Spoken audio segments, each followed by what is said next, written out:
Hello बच्चों, मैं आशीष झारिया स्वागत करता हूं आपका मेरे यूट्यूब चैनल स्टडी विथ एजे में।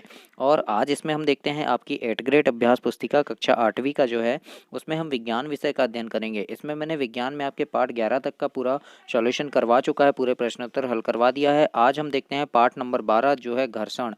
पार्ट नंबर 12 में आपके घर्षण दिया हुआ है और घर्षण से संबंधित जितने भी प्रश्न हैं उनके सारे उत्तर मैं आपको इस वीडियो में कराऊंगा। तो चैनल को जरूर सब्सक्राइब करें और वीडियो को लाइक करें, शेयर करें अपने सारे दोस्तों तक, और उनसे भी कहिए कि वे भी चैनल को सब्सक्राइब करें ताकि ऐसी ही वीडियो आपको और भी मिलती रहे। तो आइए देखते हैं। सबसे पहला प्रश्न है अति लघु उत्तरीय प्रश्न में सर्पी घर्षण तथा स्थैतिक घर्षण में घर्षण से कम क्यों होता है। तो इसमें उत्तर में लिखना बच्चों आप कि जब कोई वस्तु सरकना आरंभ कर देती है तो उसके पृष्ठ के संपर्क बिंदु को उतना समय नहीं मिल पाता है कि वे फर्श के संपर्क बिंदुओं में धंस सके, अतः सर्पी घर्षण स्थैतिक घर्षण से कुछ कम होता है। इसके बाद दूसरा प्रश्न है घर्षण को प्रभावित करने वाले कारक कौन कौन से हैं। तो पहला लिख देना कमानीदार तुला द्वारा ईंट को खींचना, ये घर्षण को प्रभावित करता है। दूसरा लिख देना पॉलीथीन का टुकड़ा, और तीसरा लिख देना ईंट को जूट की लकड़ी से बांधना। इसके बाद प्रश्न नंबर तीसरा है माचिस के बॉक्स की खुरदुरी सतह पर रगड़ने पर माचिस की तीली में आग क्यों लग जाती है। तो इसका उत्तर लिखना बच्चों घर्षण के कारण माचिस की तीली को रगड़ने पर वह आग पकड़ लेती है।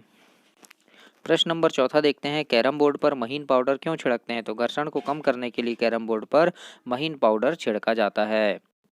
प्रश्न नंबर पांचवा है खिलाड़ियों के जूते की तली एवं वाहनों के टायर को खांचेदार क्यों बनाया जाता है। तो उत्तर में लिखना बच्चों खिलाड़ियों के जूते की तली एवं वाहनों के टायरों को खांचेदार इसलिए बनाया जाता है क्योंकि खांचेदार बनाकर वहां घर्षण अधिक किया जाता है।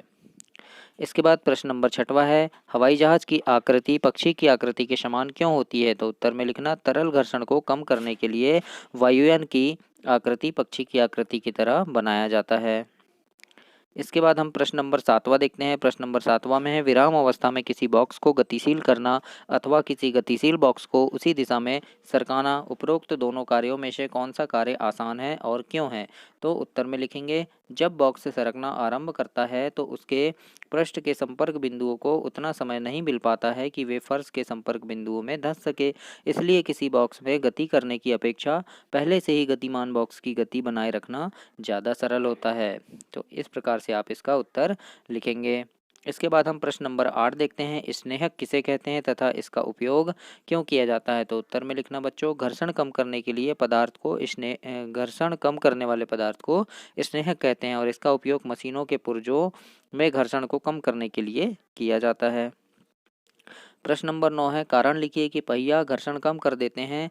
दिए गए कथन को क्रियाकलाप द्वारा हमें स्पष्ट करना है। तो उत्तर में लिखना जब एक वस्तु किसी दूसरी वस्तु के पृष्ठ पर लुढ़कती है तो उसकी गति के प्रतिरोध को लोटनिक घर्षण कहते हैं। लोटन घर्षण कम कर देता है। किसी भी वस्तु को दूसरी वस्तु पर सरकने की तुलना में लोटन करना सदैव आसान होता है तथा पहिए घर्षण कम कर देते हैं।